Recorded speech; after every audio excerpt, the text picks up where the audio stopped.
Gold trusted gold buyers మీరు తాకట్టు పెట్టిన బంగారాన్ని విడిపించి ఈ రోజు ఉన్న మార్కెట్ ధరకు కొనబడను. నిజం లాంటి పెద్ద సక్సెస్ తర్వాత అంత మంచి క్యారెక్టర్ చేసిన తర్వాత కూడా తెలుగులో ఎందుకు అవకాశాలు రాలేదు? తెలీదండి. ఎప్పుడన్నా మదన పడ్డారు, ఆలోచించారా? చాలా మంది నన్ను చేశారు, కాంటాక్ట్ చేశారు.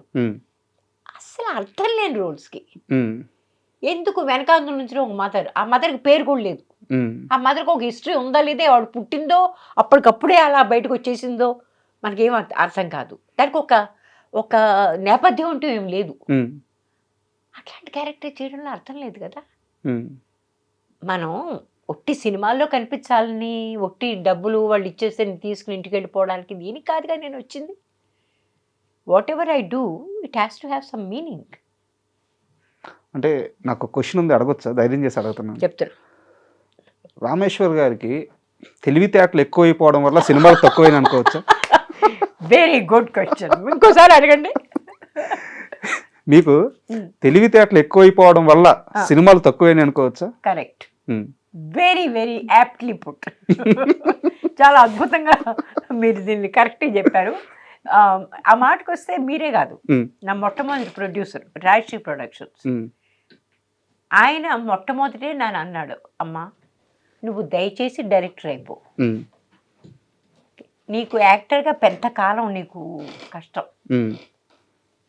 మా డైరెక్టర్ కూడా అన్నాడు, లేఖనని కూడా, తల్లి నువ్వు ఏదైనా కాస్త డైరెక్షన్ మొదలుపెట్టు, ఎందుకంటే నీ యాటిట్యూడ్తోనూ నీ ప్రశ్నలతోనూ వేగిపోయి ఎవడో నేను సినిమాలు తీసుకోరు.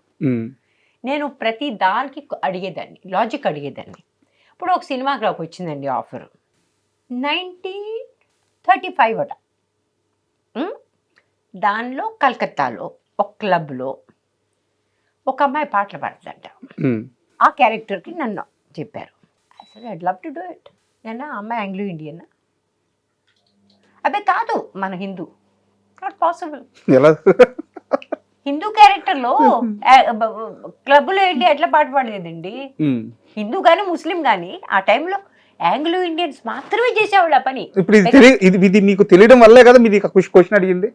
నా కర్మగాలు నాకు తెలుసు కదండి. నాకు వచ్చిన గొడవ అదే. అసలు ఏమీ తెలియకపోతే ఏ బాధ లేదు. నాకు అన్నీ తెలుసు, అదొక పెద్ద ప్రాబ్లం నాకు. అన్నీ అని కాదు కానీ నాలో కొంచెం జిజ్ఞాస ఎక్కువ. సావిత్రి గారి సినిమా తీశారు చూసారా, సినిమా చూడలేదు నేను. మహానటి సినిమా చూడలేదు నేను, కానీ ఆవిడ గురించి మొత్తం ఇన్ఫర్మేషన్ ఇప్పటి వరకు యూట్యూబ్లో ఎంత ఉందో, మొట్టమొదటి సినిమా నుంచి మొత్తం అంతా తెలుసు మీకు. I'm voracious about it. ఒకప్పుడు విపరీతంగా చదివేదాన్ని, ఇప్పుడు చదవడం తక్కువైంది. ఎందుకంటే I have a peripheral visual problem ఉంది. అంటే చిన్న లెటర్స్ నాకు కొంచెం కష్టంగా కనిపిస్తాయి, అంచేత తొందరగా చదవలేను. So I lose my patience. So but I see lot of YouTubes. మళ్ళీ నిజం సినిమా దగ్గరికి వస్తే మహేష్ బాబు గారు తిట్టారు, ఇంత తక్కువ పేమెంట్కి ఎలా సినిమా తీశారని. అక్కడే కాదు ఇంకో దగ్గర కూడా మీ మీద అరిశారంట. ఏంటి మీ వాళ్ళు ఎక్కడ పడితే అక్కడ ఉంచేస్తారు, మీరు అక్కడ ఉండిపోతారు ఏంటి, మంచి హోటల్లో ఉండాలని తెలీదా మీకు అని. నాకు తెలియదు. ఆయన నిజంగానే అంటే సినిమా యాక్టర్స్ సినిమా జరిగినంతసేపు ఎలా ఉంటారు మాత్రమే కౌంట్, సినిమా తర్వాత ఎవరి లైఫ్ వాళ్ళది. నిజం సినిమా జరిగినన్ని రోజులు మహేష్ బాబు గారు నిజంగానే మీలో ఒక అమ్మని చూసుకున్నట్టున్నారు. there certain sequences అది చేస్తున్నప్పుడు he really was very moved. అది స్పెషల్గా ఆటోలో కూర్చోబెట్టి అమ్మాయి జాగ్రత్తగా ఇల్లు అంటాడు చూసారా, he really felt it. నిజంగా తన తల్లిని ఎక్కడికో పంపించేస్తున్నట్టు ఆ రకంగా చేశాడు. And I could see his tears suddenly coming. లేకపోతే వాళ్ళకి అంత అలవాటు లేదు, గ్లిసరిన్ పెట్టుకుని చేసేవాళ్ళు జనరల్గా వెళ్ళు. But in this film he really felt it. Me interview కోసం ప్రిపేర్ అవుతుంటే మీరు అన్నారని ఒక చిన్న వాయిస్ ఓవర్ ఒక వీడియో రెడీ చేసి పెట్టున్నారు. అది మీ విజువల్ కాదు. నిజం సినిమా అయిపోయిన తర్వాత నేను బతికున్నానో చనిపోయానో కూడా మహేష్ బాబు పట్టించుకోలేదని తాళ్ళూరి రామేశ్వర్ గారు అన్నారు అని చెప్పి ఆ వీడియోలో ఉంది. నిజంగా అన్నారా మీరు? అన్నారా? అన్నాను. ఏంటంటే పట్టించుకోలేదనే మాట అర్థం లేని మాట. ఎవరు మాత్రం ఎవరిని పట్టించుకుంటారు? ఇప్పుడు we worked in a film together. He was a very good actor with me. అలాగే I was also a good actor with him. That's all. మేము పర్సనల్గా ఒకళ్ళు ఉన్నాము పోయాము అవన్నీ. Of course is a big star, అందువల్ల ఆయన ఏం చేస్తున్నాడో నాకు తెలుసు. I'm not a big star, నేను ఉన్నాను లేదో ఆయనకి ఎట్లా తెలుస్తుంది? ఉమ్, ఆయన కనుక్కోవాలని అతనికి అనిపిస్తే ఉమ్, కనుక్కుంటాడు. ఉమ్, కానీ అలాగ బహుశా అతనికి ఎన్నో పరిచయాలు ఉండొచ్చు, ఎన్నో ఇది ఉండొచ్చు. It's a matter of fact statement. Um, there is no animosity. దానివల్ల నేనేమి దానిలో ఏమి నాకేమి ఒక బిటర్ ఫీలింగ్ అట్లాంటివి ఏమి లేవు. Um, um, no no no no, it's a very simple matter of fact, అంతే. ఓకే. మీకు బోనీ కపూర్ గారు ఒక మంచి ఫ్యామిలీ ఫ్రెండ్ లాగా మంచి క్లోజ్నెస్ ఉంది బోనీ కపూర్తో కదా, వాళ్ళ నాన్నగారితో. వాళ్ళ నాన్నగారితో. అండ్ బోనీ కపూర్ వాళ్ళ మొదటి భార్యతో మౌనికా కపూర్ సమ్ ఏదో పేరు మోనా కపూర్, వారితో కూడా ఒక మంచి అసోసియేషన్ ఉంది. నేను వాటన్నిటి జోలికి రావట్లేదు. శ్రీదేవి గారు చనిపోయినప్పుడు బోనీ కపూర్ గారి మీద చాలా అభియోగాలు, చాలా ఆరోపణలు వచ్చాయి. కొన్ని సంవత్సరాల పాటు ఆయన వాటిని మోయాల్సి వచ్చింది. ఆ సమయంలో బోనీ కపూర్ని ఇలా జడ్జి చేయడం మీకు ఎలా అనిపించింది? దరిద్రంగా అనిపించింది. It was so unfair. He already last the person he love the most. But ఈ రకమైన మాటలు ఏంటో బ్యాడ్ టేస్ట్. పైగా మన వాళ్ళకి ఎందుకో కానీ మన మనుషులు ఉండే లోపాలు అవి మనం చూడం. ఆ పెళ్లి చేసుకున్న వాళ్ళు ఏదో లోపం, వాడిలో లోపం ఉందని చూస్తున్నాం. అతని ఎంత పిచ్చ ప్రేమ ఉంటే why would he harm her? That's what I feel. Now what do I know? డెఫినెట్గా, ఎందుకంటే ఆవిడ ఉన్నప్పుడు ఒక్కసారి కలిశాను బోనీని, అంతేగాని Boney always thought of me as someone his father liked very much. Okay. నాకు బోనీతో ఫ్రెండ్షిప్ అంటూ ఏం లేదు, but Boney is like Boney.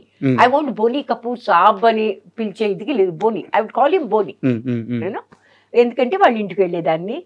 He was like a father figure to me, వాళ్ళ నాన్నగారు. And he always said it. Boney also said that.